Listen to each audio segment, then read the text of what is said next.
1930. Una década en la que los libros de historia marcan muchos hechos políticos y económicos. Años tumultuosos para el país y para el mundo. Pero detrás de esa fachada que se mostraba en las primeras páginas de los periódicos, se iba gestando un país interior con obras, caminos, industrias y lugares turísticos que aún hoy subsisten como si el tiempo no hubiese pasado. Episodios, hitos que lo iban renovando, transformando.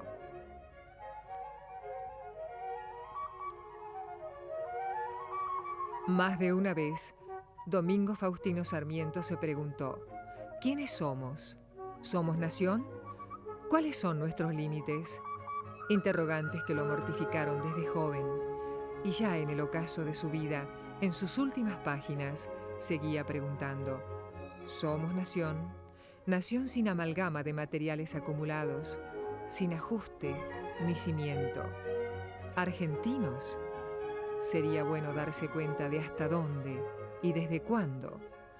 Su época no dio a Sarmiento las respuestas que el país y él hubieran necesitado.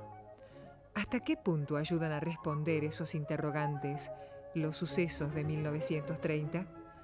¿Hasta qué punto cada argentino en su interior se lo formula realmente? ¿Hasta qué punto en verdad somos un país que responde a un proceso coherente o a uno que se improvisa cotidianamente en base a impulsos más o menos racionales según el momento? Cada década alimenta con argumentos sólidos a cada una de las posiciones. Así, entre 1930 y 1940, encontramos raíces, ideologías, actitudes que se entroncan con el pasado y se proyectan hacia el futuro en perfecta comunión con un trascendente movimiento histórico. Pero también reinaba el caos, el despropósito, la omnipotencia sentada detrás de sillones o atrincherada en barricadas callejeras. Para traer algo de luz a quienes no ven claro su hoy ni conocen su pasado, para que quienes tengan dudas inicien el camino que les permita despejarlas, y para que aquellos que no tienen dudas o no quieren tenerlas reciban una cuota de inquietud, para que los prohombres del pasado dejen de ser de bronce y se ubiquen como seres carnales en el entorno que les tocó vivir.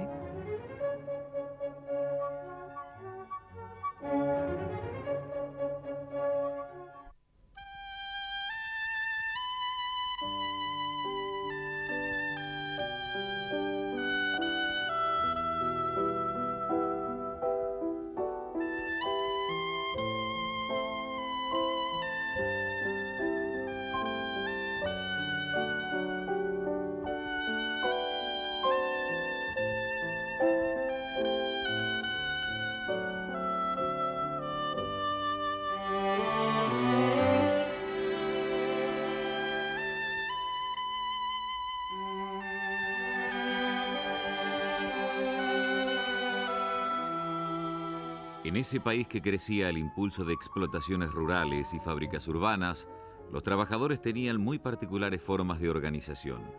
Eran los primeros pasos de un sindicalismo tímido, fragmentado y muy reprimido.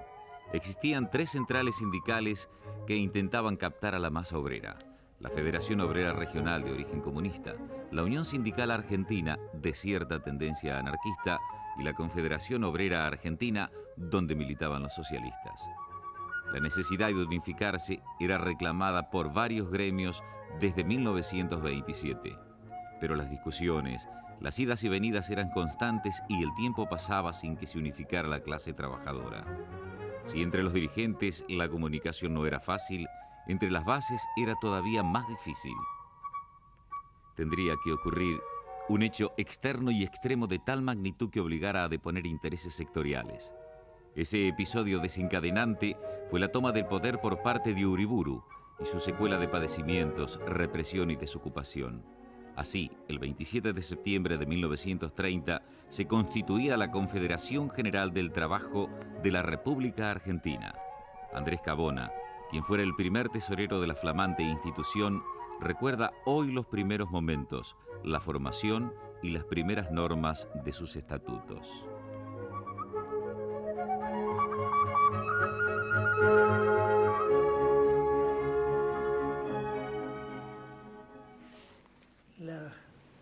primer artículo de las bases de unidad decía: con el fin de mantener permanentemente su unidad orgánica entre la USA y la COA,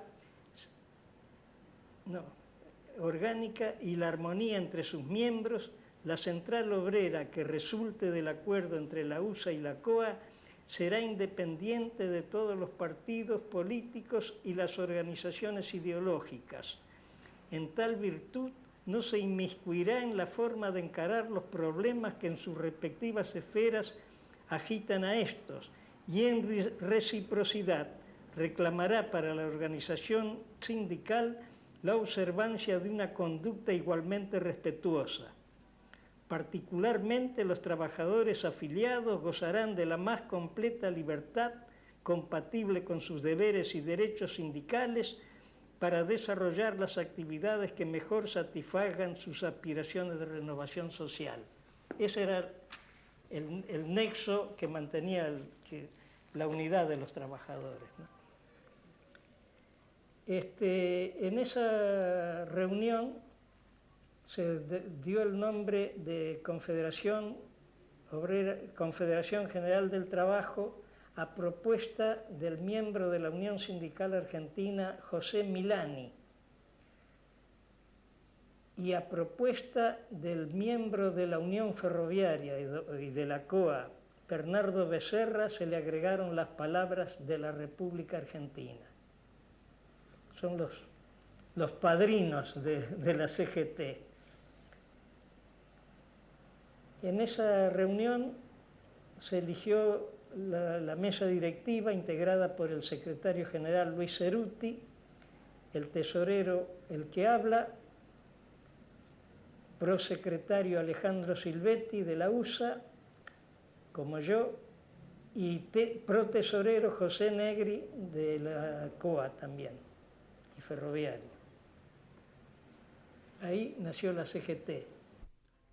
Así, en medio del estado de sitio sin leyes laborales que respaldaran su accionar, la recién nacida CGT se aprestaba a enfrentar las dificultades de la década.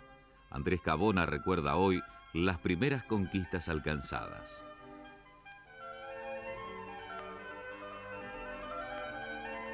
Una de sus primeras actividades fue gestionar la conmutación de la pena de muerte dictada en diciembre de 1930 contra tres choferes, José Santos Ares, Florindo Galloso y José Montero, pertenecientes a la Unión Chofers, entidad que no estaba adherida a la CGT, sino a la Federación Obrera Regional Argentina de tendencia anarquista. Pero como existía un sindicato de chofers adheridos a la CGT, es decir, la Federación de Chofers se titulaba, dos de sus miembros, Juan Valdetaro y Moisés Muñoz, gestionaron ante el tesorero de la CGT, que era El que habla, que la CGT intercediera en favor de estos condenados. Habían sido condenados por por la justicia militar en razón de haberse tiroteado con una patrulla policial estando en vigencia ley marcial. Después de ímprobas conversaciones entre los cuatro integrantes de la mesa directiva, se resolvió llevar el asunto al gobierno provisional. De acuerdo con lo que había dicho el ministro del Interior, Matías Sánchez Orondo, de que los asuntos gremiales los derivaba al subsecretario, doctor Eduardo J. Bullrich, la gestión se hizo ante que lo tomó a su cargo transmitirlo al ministro y por intermedio de al presidente de la Nación. Hubo bastante resistencia en un primer momento para conmutar la pena porque se pensaba que se podría ser considerado debilidad. Sin embargo, después de hacerle firmar al secretario general de la CGT un día después, porque había quedado él, era un día sábado, había quedado en permanecer en la CGT a espera de novedades, se lo llamó para firmar una declaración donde se hacía una cierta manifestación de apoyo al gobierno provisional, que de haber sido otro posiblemente no lo hubiera firmado, pero que nosotros después no discutimos porque pensamos que la vida de 3 hombres bien merecía esa pequeña o aparente claudicación. Fue conmutada la pena a estos 3 choferes por la de prisión perpetua en el penal de Ushuaia. En 1932, durante la presidencia del general Justo, le fue reducida la pena a 2 años de prisión, que se cumplían en ese mismo año, 1932, y una vez cumplida recuperaron su libertad. Es decir, que la pena de muerte en el fondo se convirtió en dos años de prisión. Otra de las organizaciones que se formaron en esa década para enfrentar a la dictadura, al fraude y a los intentos colonialistas de quienes detentaban el poder fue Forja. Pero aportemos a la historia, haciendo alusión a la grave situación del país y a las expectativas de un cambio. Irigoyen había acuñado una frase: todo taller de forja parece un mundo que se derrumba. Y Arturo Jauretche, uno de sus fundadores, tomó de aquella frase del caudillo ya muerto la palabra forja y acuñó el nombre de la institución que se creó el 29 de junio de 1935. Fuerza de Orientación Radical de la Joven Argentina. Alfredo Guzmán Echeverri, miembro de Forja de aquel tiempo, recuerda esos momentos. Reclamábamos una posición con todo este régimen que nos había legado el general Uriburu. Fíjese que no solamente aquí se estaban vulnerando los derechos ciudadanos, que no estaban representados, no podía votar. No solamente vulnerado derechos, vulnerados no, los derechos. Y la Argentina estaba inmersa en una crisis de una índole gravísima, sino que también existía una entrega total de la economía, de la nación, a intereses no representativos de nuestro país. Por de ahí que la juventud radical, junto con otras juventudes, en ese lema mismo lírico de la juventud, se enfrenta al régimen. Su lucha es titánica, lucha en las calles de Buenos Aires, lucha en las aulas universitarias, en los centros fabriles, en cuánto escenario se nos permitía y podíamos hacer la misma. Forja se constituye casualmente en 1935. Hace de esto ya se ha cumplido ahora 50 años de su nacimiento. Nos refugiamos en un sótano en la calle Lavalle, un sótano que tiene carácter histórico. Justamente hace 2 meses las autoridades municipales hicieron un merecido homenaje a ese local que albergó a tantas generaciones de muchachos argentinos bregando por los ideales de libertad, de democracia y de patria. Pero era una tribuna de alto valor. Después del joven de turno que hablaba, ocupaba la tribuna Homero Mansi, Arturo Jauretche, Luis de Lepiane, Scalabrini Ortiz. Qué conjunción de hombres valiosos. una herencia magnífica para la Argentina futura. Otra de las voces que se levantaban provenía del interior. Era del demoprogresista Lisandro de la Torre, quien en 1935 denuncia en el Congreso los negociados que se estaban realizando en torno de las carnes, un duro ataque a los intereses ingleses. El 23 de julio de 1935, en medio de un encendido debate entre de la Torre y los ministros de Hacienda y de Agricultura, se dispara contra el denunciante pero sin herirlo. Las balas van a dar de pleno en otro senador santafesino, Enzo Bordavere, quien fallece en el mismo recinto. Eran tiempos de elecciones fraudulentas y designaciones a dedo. En las provincias el clima que se vivía no conocía antecedentes. Así lo recuerda el dirigente demócrata progresista de Magiolo, provincia de Santa Fe, Santiago Almada. No se podía ser opositor. En toda la República, no solamente en Santa Fe, la municipalidad, el gobernador de la provincia nombraba a los intendentes a dedo. Los jueces de paz los nombraba el gobernador de la provincia. Los comisarios de policía los nombraba el gobernador de la provincia. Y en aquella época eran las policías bravas. Y fueron todos los gobiernos. Fueron los conservadores y fueron también los que no fueron conservadores. Nosotros tenemos muchas víctimas en Santa Fe. Asesinatos. A nosotros nos asesinaron un dirigente político, Silva Chávez, para saltar las mesas y robarse las urnas y cambiar el resultado de las elecciones.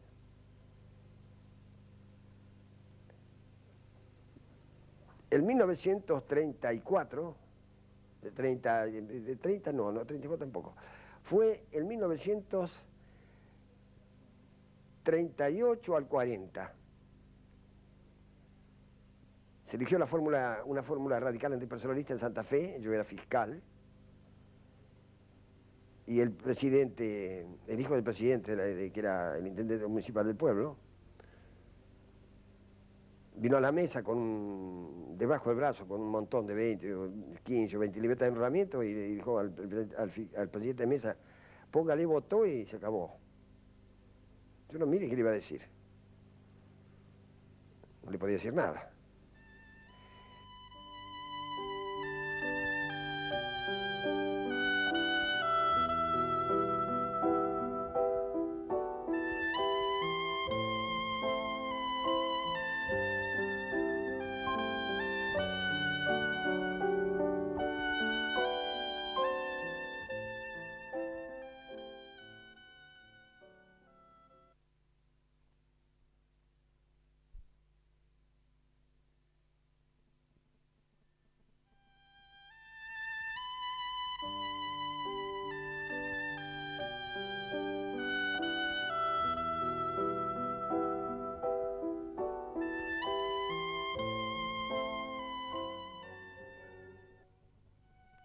Eran tiempos en que el deporte había entrado en una etapa de transición, de adaptación a las nuevas técnicas.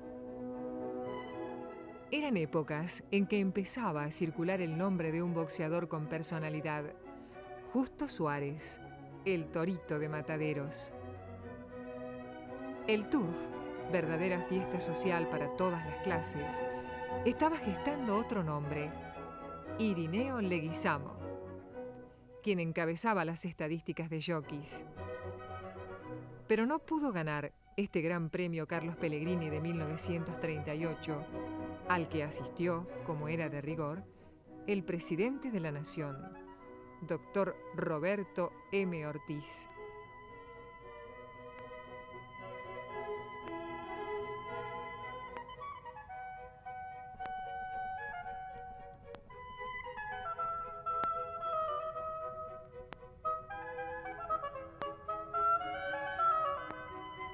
Eran las épocas en las que fanáticos y apostadores se hacían cuadritos con fotografías del caballo y el jinete ganador, esos que le habían dado los pesitos salvadores a través de un vibrante final cabeza a cabeza.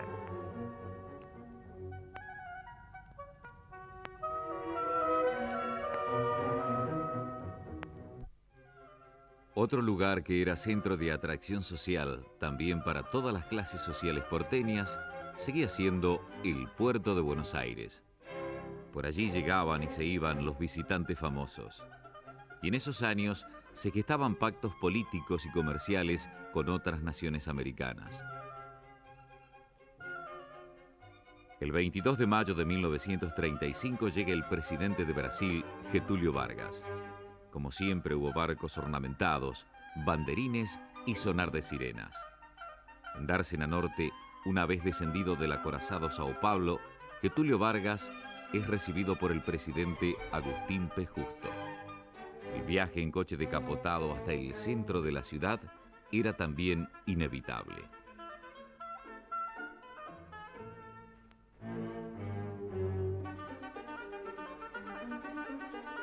En 4 días de estadía, Getúlio Vargas no solo recibió el homenaje del Congreso, sino que firmó un por entonces trascendente tratado de navegación y comercio entre Argentina y Brasil.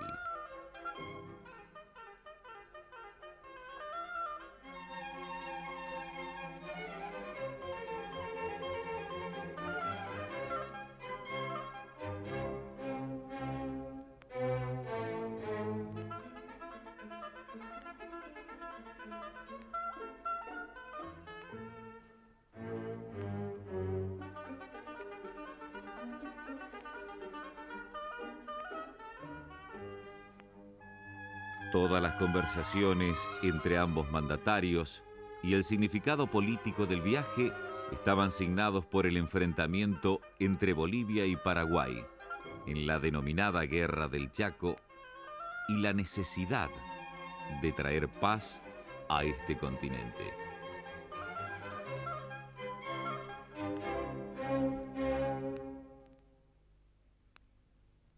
Y dentro de ese resurgir del deporte, el comienzo de la década también tiene un nombre ascendente: Vito Dumas. Ya en 1925 se había lanzado a las aguas del Río de la Plata, logrando batir el récord mundial de permanencia en el agua.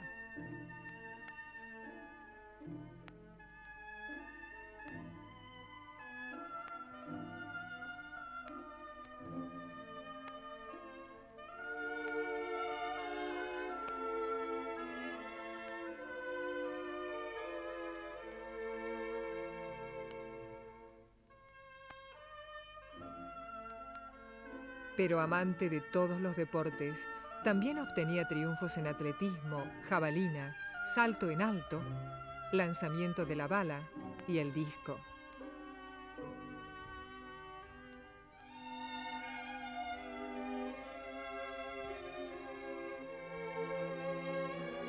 Poseía sin duda un magnetismo especial, además de dotes naturales y, por supuesto, tiempo y dinero como para dedicarse al deporte en aquellas difíciles épocas.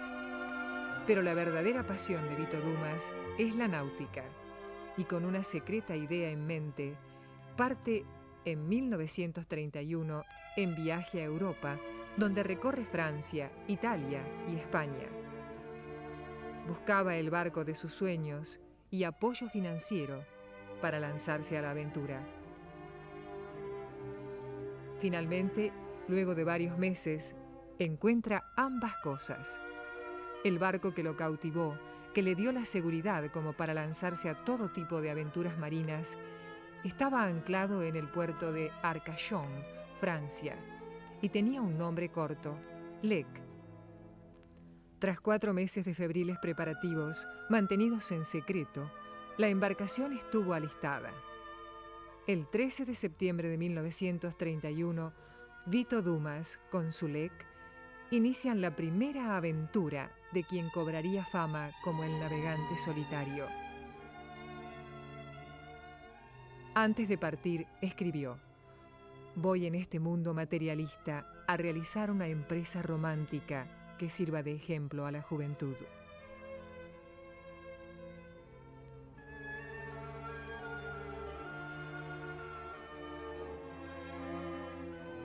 Las tempestades del Golfo de Vizcaya hicieron anotar a este argentino de 31 años. Esto no es navegación, sino alpinismo. Pero finalmente alcanzó la costa española en el puerto de Vigo. bordeó la península ibérica, dejó a Lisboa por su popa y en los primeros días de 1932 llegó a las Canarias en su intento de cruzar el Atlántico uniendo Europa con el Río de la Plata.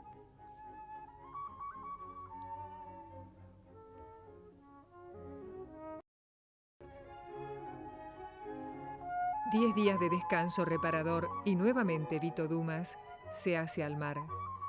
El Lek tenía 13 metros de eslora y 2 palos. El 17 de enero partió desde Isla Graciosa para intentar el cruce definitivo. Tras 45 días de martirio, de tormentas, fuertes corrientes y lluvias, ya había cruzado el Atlántico.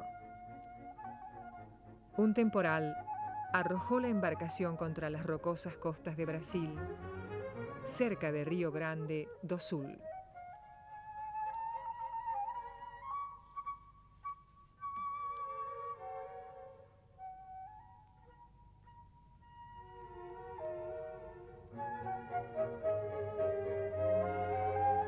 Ya en tierra americana, la noticia corrió como reguero.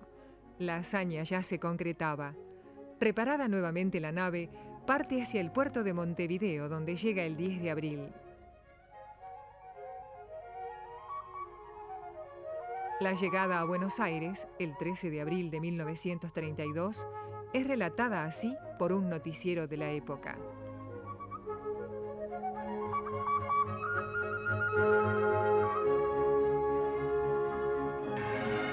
Solo el ansia de llegar empuja al Lek.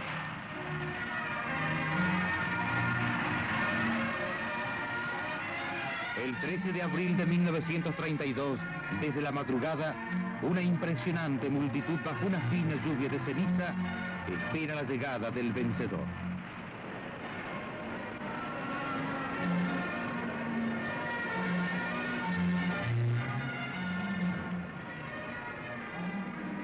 Un bosque de palos y de velas pone una nota inusitada en el puerto.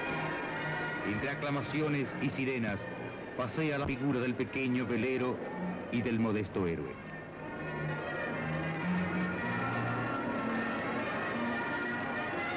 La proeza ha superado todos los cálculos.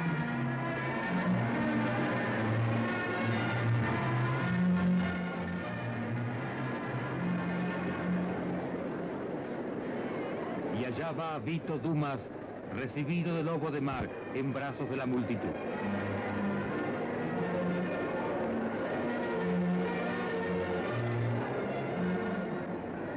La ciudad tiene desde ese 13 de abril otro nombre para incorporar a la lista de sus auténticos ídolos: Vito Dumas.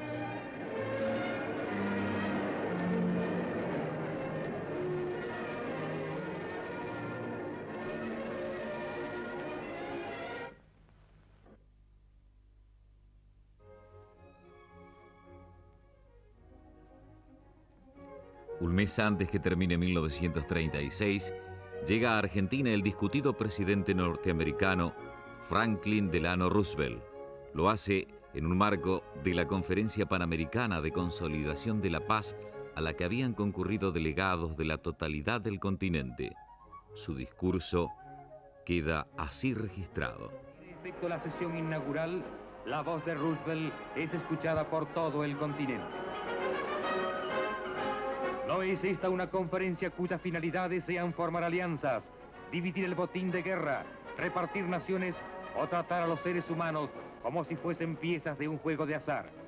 Al buscar la paz, quizás sea mejor comenzar por proclamar altamente la fe en las Américas, la fe en la libertad y su realización, que ha demostrado ser en medio mundo una fortaleza inexpugnable a todo ataque. Un dato para memoriosos. Roosevelt, que acababa de ser reelecto, llegó bajo el lema de su política de buen vecino, que intentaba restañar la imagen deteriorada por su país debido al intervencionismo de épocas pasadas. Estamos en 1936. No se puede terminar una semblanza de la década del 30 sin hacer un especial énfasis en la Guerra Civil Española, desatada en 1936. especialmente por la gran cantidad de inmigrantes españoles radicados en nuestro país. La sublevación de Franco fue la chispa que encendió la mecha. Al principio se pensó en una rápida victoria rebelde, pero la lucha se fue complicando y fue cubriendo de sangre a toda España. No interesan tanto los detalles concretos de esa ofensiva contra los republicanos, porque en toda guerra, a la hora de los balances, todos perdieron. El combatiente falangista voluntario José Rodríguez Borbujo cuenta cómo fueron vividos los primeros días de contienda en León, su provincia natal. Y aquello era como una explosión atómica. El 18 de julio, en esta parte que yo le estoy diciendo, que después se sucedió en toda España, fue como una explosión, explotó como la pólvora. Aquellas noches de la primera o segunda noche, el día 18 o 19 de julio, cuando desfilamos con antorchas por los pueblos y en el mismo León, es un recuerdo que no se me puede olvidar jamás. Yo me acuerdo, como si fuera ahora mismo, por ejemplo, en la avenida Ordoño II de León, que es la avenida más importante que tiene León, pues iríamos 8 o 10.000 personas, fácilmente, porque no se cabía. No se cabía. Pero todos iban voluntarios. A nadie le sacaron de su casa para que fuera a pelear. Fueron imbuidos del sentimiento como yo, a pelear aquello que nos habían dicho y que veíamos que era un disparate, o sea, la otra parte.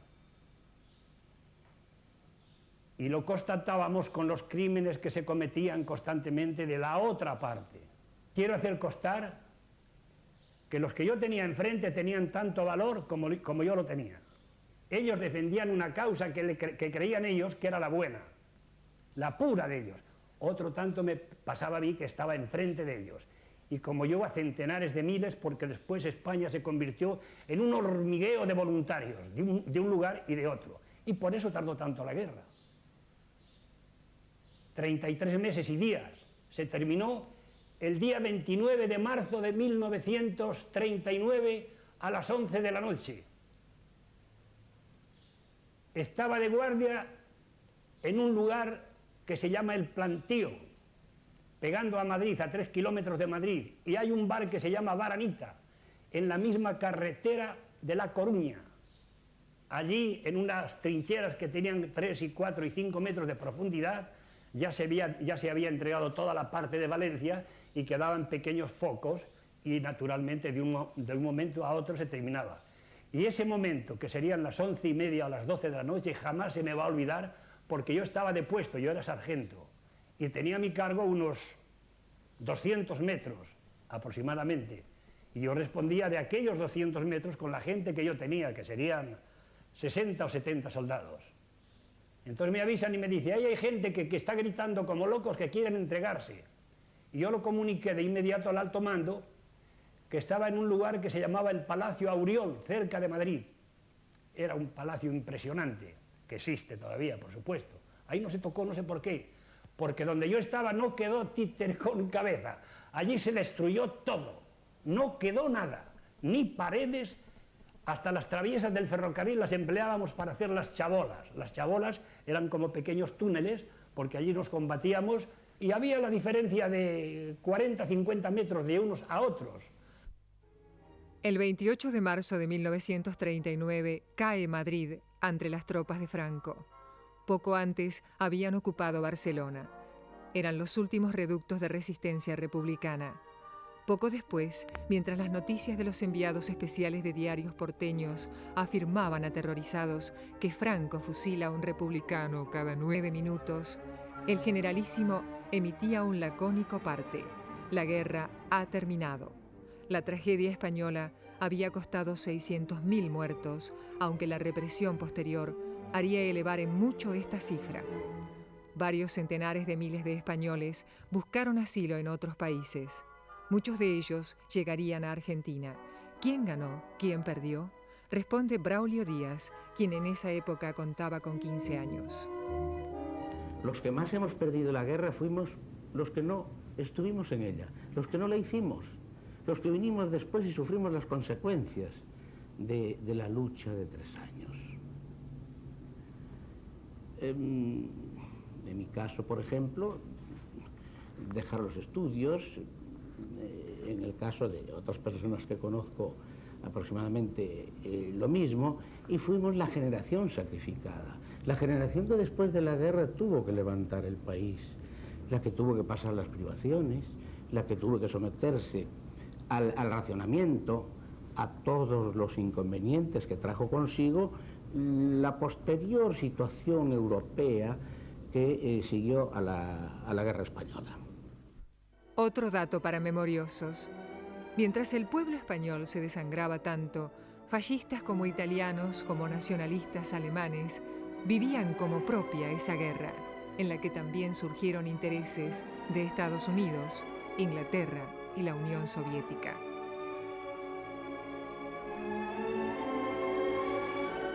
En Buenos Aires, el fútbol profesional se convertía en pasión popular. Ya por entonces, Boca y River eran clásicos rivales.